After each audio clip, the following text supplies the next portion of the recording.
So be careful when you're adding that to the cream, because it might mix. It could potentially give this weird flavor. Obviously, you're not cooking it too long in the cream, so it should be fine, but I haven't actually tried that myself. It's actually something I'm kind of curious about. I may try that offline just for my own personal experience or personal check and see how that works out. But like I said, you can use any protein. If you want to do chicken breast, slices of chicken, same thing. If you want to do steak even, although you might want to do the steak as something that goes on the side, because I don't know if you want to take a prime cut of meat, slice it, cook it, slice it up, and then incorporate it into the pasta like this, as opposed to maybe having it as like a side piece to it. Like you have your pasta on one side, then you have your steak on the other. That could be a nice hearty dish as well. I will say though, after making this dish and eating it, it was really good. I probably think I could have actually upped the spice factor a little bit more.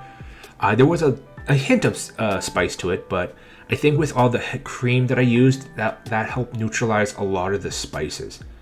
So, and that's why a lot of people drink things like milk or yogurt when they have when they eat spicy foods, because the enzymes in the milk, I believe, help neutralize that spice.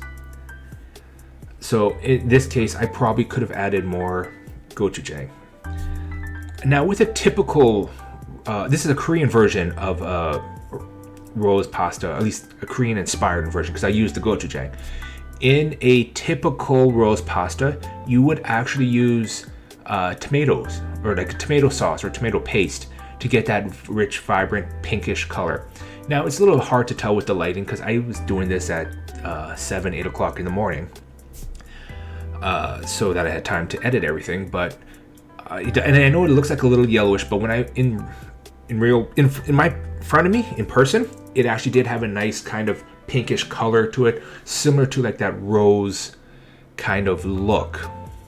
Maybe between a pink rose and a red rose, like that middle between there.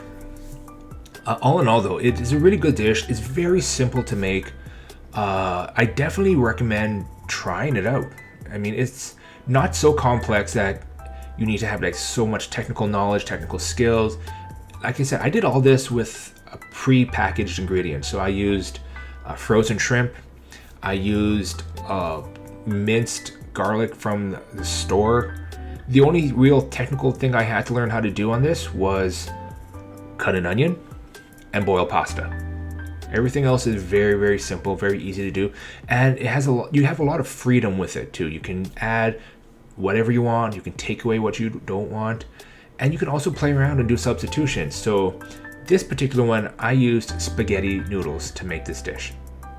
I actually have another version of this dish that I'm planning to make in the future. I might actually try and do that one live, filming it on my cell phone instead. I'm actually going to do a tteokbokki, or a Korean rice cake version of this. So instead of the spaghetti noodles, it's going to be rice cakes, which are a thicker, shorter, kind of how to explain it? It's like almost like a pill, like a rectangular gnocchi, but it's made out of rice. So the rice is like mashed to the point where it becomes a paste, and then it's formed into. You can either slice it, or you can have it like little logs in a way. So I'm actually going to do that version, but instead of shrimp, I'm actually going to use. Yeah, it sounds pretty good. I found a video of it on YouTube, and I thought, hey, this is actually pretty cool. I want to try this version and kind of change it, make it my own.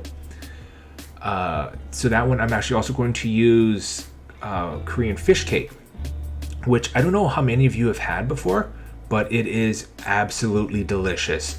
It is like a fish paste that is like spread out into a sheet and cooked that way. And then you can just slice it into like thin strips, or they also form it into shapes like fish balls or logs, sort of. It's actually, if you ever get the chance, definitely try it out. It's a huge popular street food actually in Korea. When I went and visited there, that was my go-to street food dish every time I was out.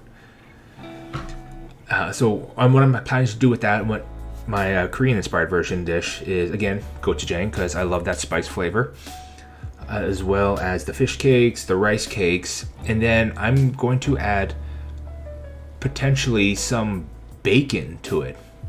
So what people do is, when you're cooking, after you cook the onions and you cook the garlic, you want to add chopped bacon, like chopped raw bacon to it, so that cooks, because then the oils and the fats from that bacon soak into the garlic, soak into the onions, and it just adds that next level of flavor to it. It's just that burst of fatty richness, fatty goodness that you just love.